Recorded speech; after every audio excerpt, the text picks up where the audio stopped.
Georgia is a country best known for rolling hills and mountain ranges, its nouveau-riche resorts on the Black Sea, and its food and wine, which are all delicious. Georgia is also a growing tourist destination with a largely western-leaning population. Remarkably similar to the Soviet period, in fact.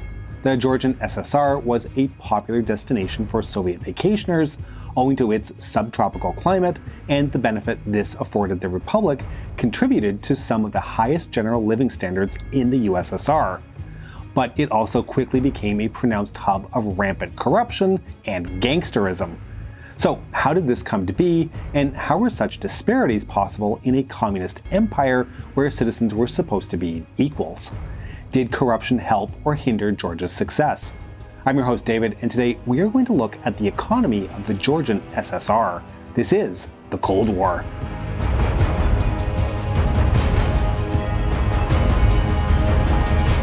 If you're like me, you want to maximize the use of your precious free time. And for me, looking for a way to relax, it's playing the most comprehensive vehicle combat game ever made, War Thunder. War Thunder is great because it lets me play the game I want to. Sometimes that's a fast, action-packed game, and other times a more realistic and tactical PvP experience. This is possible through War Thunder's various immersion levels made to suit any playstyle. The historian in me loves the choice of vehicles spanning over 100 years from the 1920s to the present, meaning there are over 2,000 tanks, planes, helicopters, and ships to choose to take into dynamic, combined arms PvP battles. Find out why I love the B-29 and its ability to obliterate an enemy base.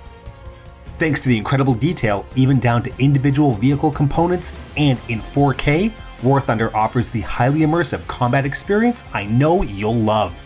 You can play War Thunder for free on Xbox, PlayStation, or PC just by using our link in the description, and if you are a returning player that hasn't played in the last 6 months, our link lets you claim a large bonus pack. This lets you claim multiple premium vehicles, premium account, an exclusive 3D vehicle decorator, and much more, but is only available for a limited time, so click that link now. See you on the battlefield. The Georgian SSR was created in 1921 amid the throes of the Russian Civil War. It was one of the earliest republics to join the Soviet Union, officially incorporated as part of the short-lived Transcaucasian SFSR, together with Armenia and Azerbaijani SSRs, on March 12, 1922. Though the Transcaucasian SFSR would be disbanded in 1936, and Georgia would become a constituent republic in its own right from that point on, it nevertheless remained under the centralized totalitarian control which characterized Joseph Stalin's tenure across the whole of the USSR. Stalin was born in the Georgian town of Gori in 1878, and his Georgian heritage did mean that the republic enjoyed a degree of privilege as early as the 1930s. Indeed, the now disputed region of Abkhazia, which at the time was designated an autonomous SSR within the Georgian SSR, was Stalin's favored holiday destination. He had a special dacha compound built on the shores of Lake Ritsa, for example, and the now largely abandoned resort town of Tsalkubo near Kudasai in the Georgian SSR was built up in lavish fashion from 1926 onwards so that the Soviet elite and privileged workers could take advantage of the surrounding nature environment. Even throughout the destruction of the Great Patriotic War, Georgia remained a relatively tranquil and untouched place. German forces never reached Georgia despite their attempt to seize the oil fields in Baku to the east. In Georgia, a sense that Stalin had contributed to the defeat of fascism undergirded a pervasive sense of pride among many of his ethnic compatriots. The fact that Stalin's right-hand man and leader of the NKVD, Lavrentiy Beria, was also an ethnic Georgian only strengthened this sentiment. It's important to note, of course, that at this time, Georgians were largely unaware of the scope of Stalin and Beria's crimes, like most Soviet citizens before the period of de-Stalinization under Nikita Khrushchev in the late 1950s. But it would still be accurate to suggest that the cult of personality surrounding Stalin was particularly strong in his home republic. Perhaps ironically, though, it was precisely Stalin's death in 1953 that would lay the foundations for the Georgian economy to truly boom in the subsequent decades. Indeed, Khrushchev's infamous secret speech at the 20th Party Congress on February 25, 1956, in which he denounced Stalin's personality cult and set in motion the process of de-Stalinization, was met with widespread anger among Georgian communist politicians and the wider public.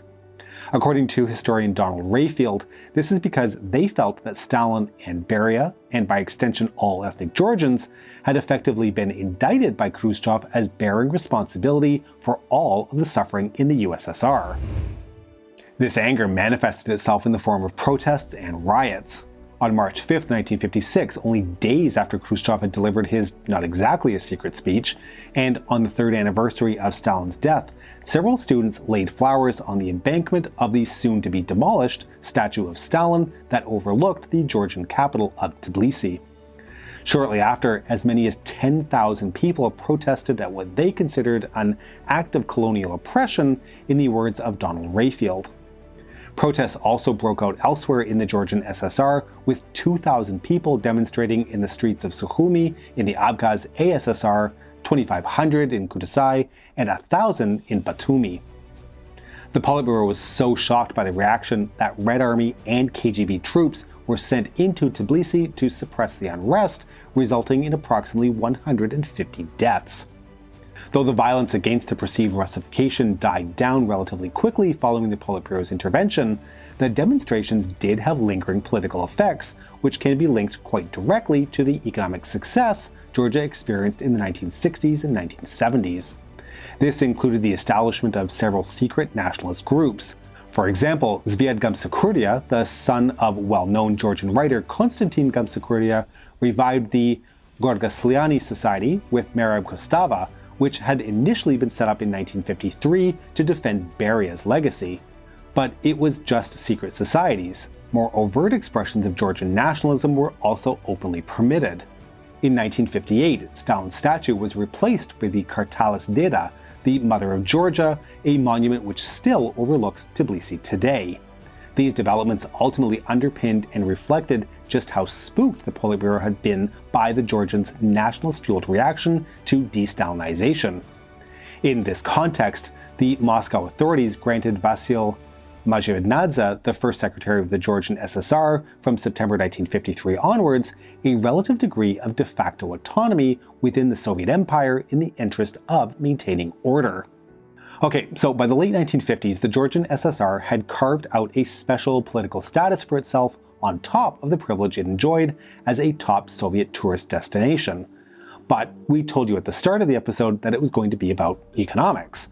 So, to best explore how these developments link to the economics, we first need to explore the industries on which Georgia's economy was based. Tourism was obviously important, but what did Georgia provide for the USSR in an empire that placed so much emphasis on agricultural output and heavy industry? Well, according to statistics from The Caucasus, an introduction by expert Tom DeWall, just 1/10 of overall trade in the Caucasus was conducted within the region itself, with the rest going to other republics. Georgia was crucial to this export-based trade, principally because its subtropical climate enabled it to produce things that other Soviet republics could not. Specifically, the small Republic of Georgia was alone responsible for the production of 95% of the tea in the Soviet Union and 90% of its citrus fruit production. Flowers, tobacco, and of course wine were some other major exports. With more than 1/3 of Georgia's then population of approximately 4 million engaged in agriculture, it is quite clear that this was crucial. And that other Soviet hallmark, heavy industry?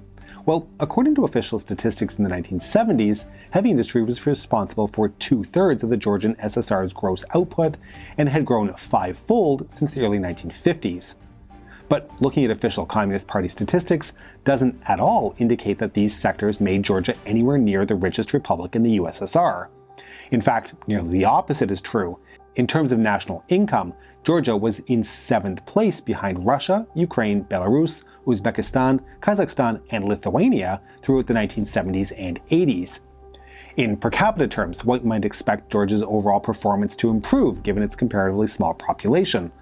But here, Georgia performed even worse. In 1970, Georgia was in 11th place, making it one of the poorest republics on paper. Yet, paradoxically, a New York Times report from 1971 stated that, quote, "Nowadays, fashion and affluence walk the streets of the capital of Soviet Georgia in droves of wet-look coats or brightly colored slacks for women, rarities in most of the Soviet Union." Meanwhile, the rate of private savings in Georgia was approximately double the rate of the average elsewhere in the USSR, and rates of private car and home ownership were also comfortably the highest. So, this begs the question, where did the perception of Soviet Georgian affluence come from, and why did official Soviet statistics not reflect this? Well, the simple answer is that the Georgian SSR was probably richer than the rest of the republics in real terms, just unofficially. This is where the political developments we mentioned earlier come into play. Because Shevardnadze was given a blank check by Moscow to govern Georgia mostly as he liked, provided he remained within an ostensibly socialist framework, centralized economic monitoring practices were relatively weak in the Georgian SSR. The result was the emergence of a quasi-capitalist underground economy. This is generally referred to as a shadow economy, or perhaps better known as the black market. In practice, this meant that well-connected individuals and party officials who ran state-owned factories, in other words, any party member or enterprise manager, stole state property to produce unofficial goods, which could then be sold on the black market for a hefty profit. To give you a better idea of how this worked, a 1983 research article by Gerald Mars and Yochanan Altman provides an insightful example. Based on stories from informants behind the Iron Curtain, they found that one biscuit factory in Georgia with 500 employees produced 4 biscuits for illegal sale on the side for every 10 biscuits it produced to meet the state targets, sold legally on the official state-controlled market. This research revealed similar examples from various industries all over Georgia. From Moscow's point of view, then, they were satisfied. Even if state property was being stolen, they turned a blind eye because production targets were being met and Georgia remained politically stable. But Georgians were even happier. They were free to benefit from the subsidies and goods the state provided, while simultaneously making some extra rubles for themselves, all for minimal risk. The fact that the more exotic goods that Georgia produced, like fruits, vegetables, and wine, were difficult to trace made black market trade even easier. Georgians were quick to identify the lucrative opportunities that party membership and high-ranking positions could provide. The Georgian SSR thus ended up with the highest per capita party membership of any republic in the USSR, despite being a reluctant member of the Union by all accounts. Indeed, by 1982, 826 out of every 100,000 Georgians were card-carrying Communist Party members. Though this doesn't sound significant, for comparison, the number was 774 in Russia and 706 in Belarus, but more starkly, in Turkmenistan and Tajikistan, the numbers were just 320 and 268 respectively. In such a small republic, then, Georgia's party membership was disproportionate in both per capita and real terms. But even ordinary non-party members took advantage of Georgia's unique position within the USSR. In 1971, it was estimated that private plots of land, a relative rarity in the Soviet Union, accounted for 40% of Georgia's overall agricultural output, despite the collectivization of the overwhelming majority of its farmland. The result was that many Georgian farmers' incomes were up to 10 times higher than those of farmers in the other republics. Perhaps most notably, these developments gave rise to a series of corrupt businessmen in the 1960s and 70s who were intertwined with Georgian politics at the very highest level. Ottari Lasishvili was one such businessman. First Secretary Shevardnadze acted as his krysha, meaning roof in Russian, a colloquial expression for protection, and tolerated Lasishvili's shadow business empire in exchange for personal favors and bribes. According to Mark Galeotti, it was said that Lasishvili had bath taps made of gold at a time when ordinary Soviet citizens could wait years for new fittings, and that he would fly to Moscow to watch the Dynamo Tbilisi football team wagering thousands of rubles on a game. So much for the equality of communism, right? Another figure to emerge was the writer and businessman Yava Ioslani, who lay low until the 1980s, but quickly emerged as a well-connected, powerful, and very wealthy nationalist leader, just as the USSR collapsed. Such individuals were known as the vori i zakonie, or thieves-in-law, during Soviet times, and many remain powerful figures in post-Soviet countries even today. We should point out, though, that the development of a shadow economy was by no means unique to the Georgian SSR. High-ranking party officials were corrupt largely across the board. Take the Uzbek cotton scandal uncovered during the late Brezhnev era, for example, in which over 4,000 individuals were eventually found guilty of corruption offenses committed under the rule of First Secretary of the Uzbek SSR, Sharof Rashidov. Elena Ledenieva's research has also highlighted the pervasiveness of blat among ordinary Soviet citizens. This is not to be confused with the Russian word blyat, which means something very different. In essence, the concept of blat refers to the informal connections and networks people relied upon to access rare goods or services that were otherwise unavailable in the inefficient planned economy of the Brezhnev era. But even if corrupt and informal economic practices were an open secret across the USSR, there are some well-researched cultural factors endogenous to the Caucasus that meant that they were especially widespread in the region. Of course, the fact that Georgia, alongside Armenia and Azerbaijan, were all fairly autonomous from Moscow, given their strong and potentially threatening sense of national identity that predated the Soviet Union, mattered greatly. Equally, though, the values of kinship and honor that underpinned family and social ties were vital. According to Gerald Mars and Yochanan Altman, if trust is important to the secondary economy, networks, particularly those based on the family, are its backbone. In a highly personalized society where a person is measured on his honor, and on the honor of his closest associates, the body of people to whom he can personally relate, and through whom he can extend relations with others who might latently provide significant, becomes an individual's major resource. In short, the personalized and informal ties, which enabled illegal trade networks to thrive, were already well-established tenets of Georgian social life. Informal economic practices thus went on largely unhindered as people worked together to dodge the state's already weak enforcement practices. Of course, the scale of informality in Georgia did not go wholly unnoticed by the central authorities. On February 22, 1972, the 25th Party Congress denounced Shevardnadze's government for its corruption, and he was swiftly removed as first secretary of the Georgian SSR. His replacement, Eduard Shevardnadze, the same man who would later go on to become Mikhail Gorbachev's Minister of Foreign Affairs in 1985, was appointed as his replacement in July later that year. Shevardnadze quickly sought to establish himself as a fighter of corruption. Estimates suggest that by 1977 alone, 25,000 people had been arrested on corruption charges, including numerous party officials. He also dramatically improved the official economic statistics of the Georgian SSR in line with Politburo expectations. By this point, though, Georgia's shadow economy was so entrenched and so endemic that Shevardnadze simply could not get rid of it in its entirety.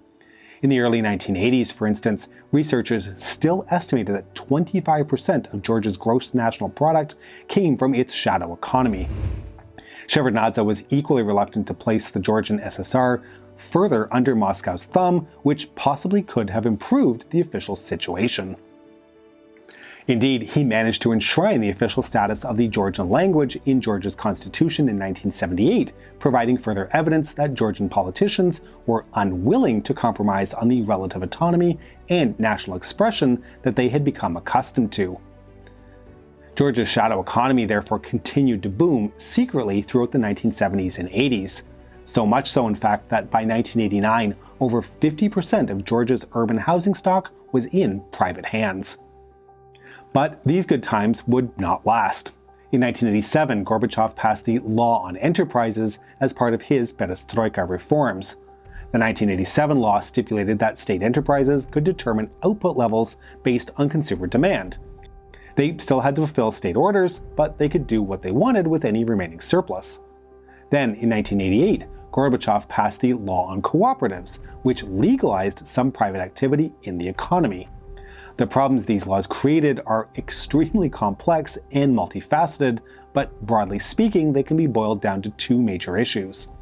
First, the state continued to provide the raw materials for production, but because the 1987 law effectively devolved production targets to the individual republics, the state destroyed its capacity to monitor whether those centralized production targets were actually being met. Second, and more fatefully, the state continued to artificially subsidize the price of goods, but simultaneously legalized sales on the free market with the 1988 law. Prices on the free market were thus much higher than those on the state-controlled one, and therefore obviously more profitable. The outcome was that rather than fulfill their obligations to the state, which the center could no longer monitor, enterprise managers simply started selling state-owned resources and goods on the free market. The continuation of subsidies on the official market meant that these sales tended to be either on the black market or overseas, magnifying the huge shortfalls of goods that marked the USSR in the late Gorbachev period. Remember the example of the biscuit factory in Georgia, where for every 10 biscuits produced for the state, another 4 were produced for the black market? Well, now the biscuit factory didn't even have to make the 10 biscuits for the state. And to make matters worse, this was now possible in almost every single republic, industry, factory, and farm in the USSR. It's not difficult then to see how this situation became totally unsustainable very quickly. Though the dynamics unleashed by Gorbachev's perestroika reforms had been taking place in Georgia for decades, the fact of the matter is that the main reason the informal shadow economy was profitable for many Georgians is because of the macroeconomic stability of the official economy. In the late 1980s, however, as previously state-owned goods and the means of production became concentrated in fewer and fewer hands, enterprise managers, party members, and the thieves-in-law mostly, ordinary Georgians who had benefited from the shadow economy in the past were now left without their piece of the pie. Thus, the private savings and property that they had built up during the preceding decades were wiped out incredibly quickly as the value of the ruble collapsed and inflation skyrocketed. By the time Gorbachev announced the dissolution of the USSR in December 1991, the Georgian economy was in ruins, just like those in other former republics. Matters were made worse when the first president of Georgia, Zviad Gamaskurdia, the same Gamaskurdia who had revived the Gorgiaslani Society in 1956, faced a 2-year civil war as Abkhazia and South Ossetia sought independence from Georgia. The figures who had made their fortune in the Soviet shadow economy and then the collapse did not miss the opportunity to form their own power bases amid fighting. Jabayosliani, one of the thieves-in-law we mentioned earlier, led the Mekhdrioni militia, which played a key role in the violence of the Abkhaz War. Another, Tengiz Kitovani, led the National Guard of Georgia. When Eduard Shevardnadze returned as president of Georgia in 1995, he ended up appointing Kitovani as his defense minister. This was highly emblematic of how Shevardnadze's governance of independent Georgia was based on pacts and political alliances with former key figures in the Georgian SSR's shadow economy. Much like how Shevardnadze had provided protection for such figures in Soviet times, Shevardnadze's government was therefore characterized by similarly shady dealings. Shevardnadze's extremely corrupt regime would eventually be overthrown in the peaceful and popular Rose Revolution of 2003, giving rise to the controversial figure of Mikhail Saakashvili, whose hardline anti-corruption stance, to some extent, represented Georgia's first attempt to truly eradicate the legacies of the corrupt shadow economy that had emerged under Soviet rule. Overall, there is lots to learn about the Soviet Union through the lens of both the Georgian economy and the Republic more broadly. Georgia's case not only complicates the idea that the USSR was a totalitarian monolith, but also shows that these differences resulted in surprising economic disparities, which perhaps foreshadowed those that would ultimately lead to the final demise of the Soviet governance model. Even more notable is the stubbornness of the legacies Georgia's shadow economy created. These legacies have clearly affected crucial developments since Georgia's independence and remain key challenges in Georgian politics to this day. This video is sponsored by the military online game War Thunder. Our link lets you claim a large bonus pack. Make sure to check out the link in the description to join us on the battlefield. We hope you've enjoyed this episode, and to make sure you don't miss our future work, please make sure you've liked and subscribed to the channel and have pressed one of the 10 official bell buttons and not one of the 4 extra private bell buttons that we traded to get a telephone hooked up. Please consider supporting us on Patreon at patreon.com/thecoldwar or through YouTube membership. We can be reached via email at thecoldwarchannel@gmail.com. This is the Cold War Channel, and as we think about the Cold War, please remember that history is shades of gray and rarely black and white.